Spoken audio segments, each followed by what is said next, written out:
जय श्री कृष्णा। राधे राधे। हर हर महादेव। स्वागत है आपका हमारे चैनल सुविचार संग्रह में। आज की इस वीडियो में हम जानेंगे साल 2024 में धनतेरस की सही तिथि क्या है, पूजा का शुभ मुहूर्त का समय, पूजा विधि व सुनेंगे धनतेरस से जुड़ी पौराणिक कथाएं। कार्तिक माह के कृष्ण पक्ष की त्रयोदशी को धनतेरस का पर्व मनाया जाता है। साल 2024 में धनतेरस की डेट को लेकर लोगों में संशय है। जानते हैं साल 2024 में किस तिथि को मनाया जाएगा धनतेरस का पर्व। पंचांग के अनुसार त्रयोदशी तिथि की शुरुआत 29 अक्टूबर 2024 सुबह 10:31 पर होगी। वहीं त्रयोदशी तिथि अगले दिन 30 अक्टूबर 2024 को दोपहर 1:15 तक रहेगी। ऐसे में धनतेरस का पर्व मंगलवार 29 अक्टूबर 2024 को मनाया जाएगा। शुभ मुहूर्त।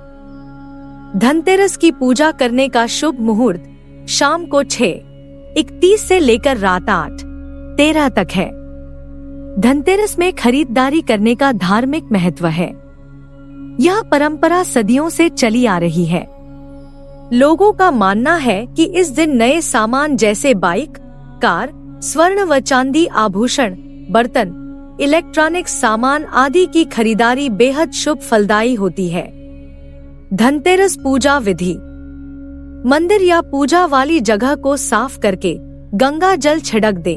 अब चौकी पर लाल कपड़ा बिछा दें। इसके बाद भगवान धन्वंतरी, कुबेर देवता और मां लक्ष्मी की मूर्ति या फोटो स्थापित करें। अक्षत रोली लगाने के बाद प्रतिमा पर लाल फूल अर्पित करें। घी या तेल के दीपक के साथ धूप और अगरबत्ती जलाएं।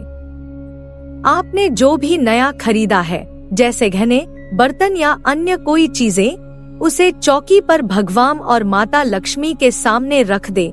लक्ष्मी चालीसा और स्तोत्र समेत कुबेर स्तोत्र का भी पाठ करें। मां लक्ष्मी की आरती के बाद धन्वंतरी मंत्रों का जाप करें। अब मिठाई का भोग लगाकर धनतेरस की पूजा संपन्न करें। धनतेरस की शाम घर के बाहर मुख्य द्वार पर और आंगन में दीप जलाने की प्रथा भी है।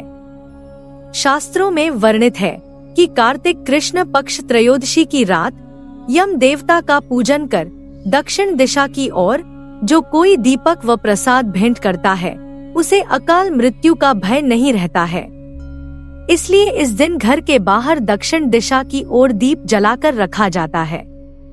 धनतेरस मनाने के पीछे की 2 पौराणिक कथाओं का वर्णन इस प्रकार है। पहली कथा।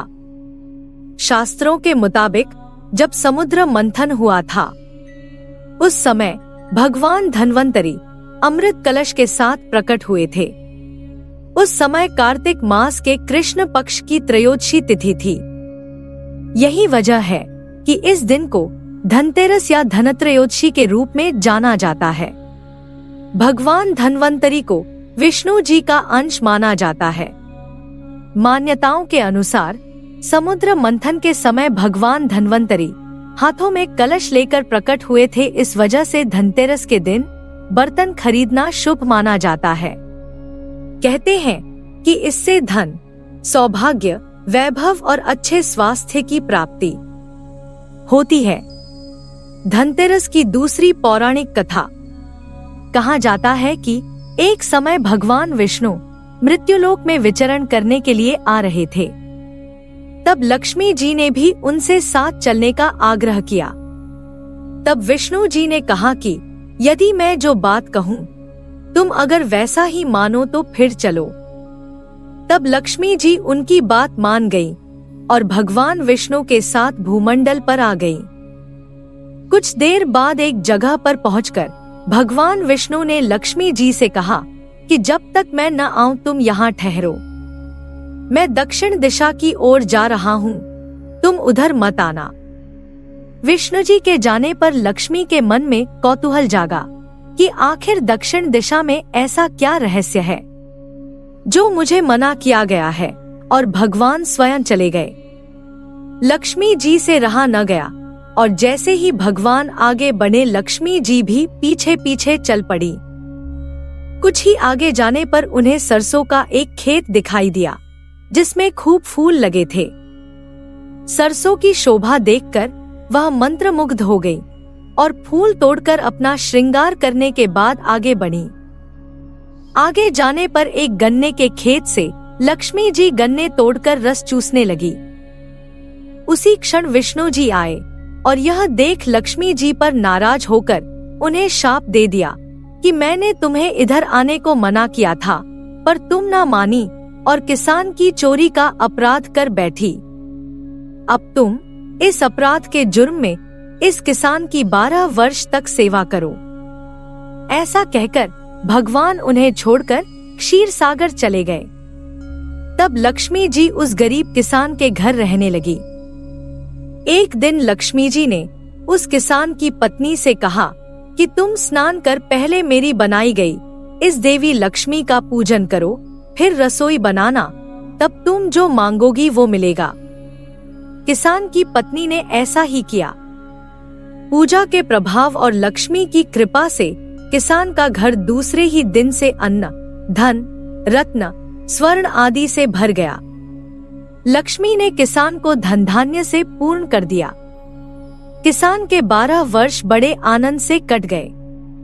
फिर 12 वर्ष के बाद लक्ष्मी जी जाने के लिए तैयार हुई। विष्णु जी लक्ष्मी जी को लेने आए तो किसान ने उन्हें भेजने से इनकार कर दिया। तब भगवान ने किसान से कहा कि इन्हें कौन जाने देता है, यह तो चंचला है, कहीं नहीं ठहरती। इनको बड़े नहीं रोक सके। इनको मेरा शाप था, इसलिए 12 वर्ष से तुम्हारी सेवा कर रही थी। तुम्हारी 12 वर्ष सेवा का समय पूरा हो चुका है।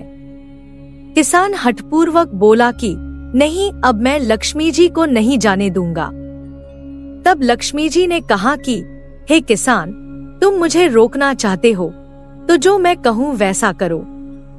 कल तेरस है, तुम कल घर को लीप पोत कर स्वच्छ करना, रात्रि में घी का दीपक जलाकर रखना और सायंकाल मेरा पूजन करना और एक तांबे के कलश में रुपए भरकर मेरे लिए रखना। मैं उस कलश में निवास करूंगी, किंतु पूजा के समय मैं तुम्हें दिखाई नहीं दूंगी। इस एक दिन की पूजा से वर्ष भर मैं तुम्हारे घर से नहीं जाऊंगी। यह कहकर वह दीपकों के प्रकाश के साथ 10 दिशाओं में फैल गई। अगले दिन किसान ने लक्ष्मी जी के कथानुसार पूजन किया। उसका घर धन धान्य से पूर्ण हो गया। इसी वजह से हर वर्ष तेरस के दिन लक्ष्मी जी की पूजा होने लगी।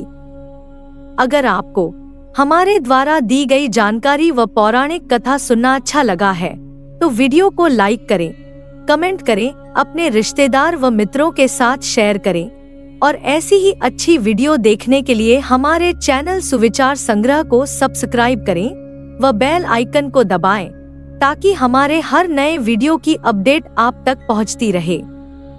धन्यवाद।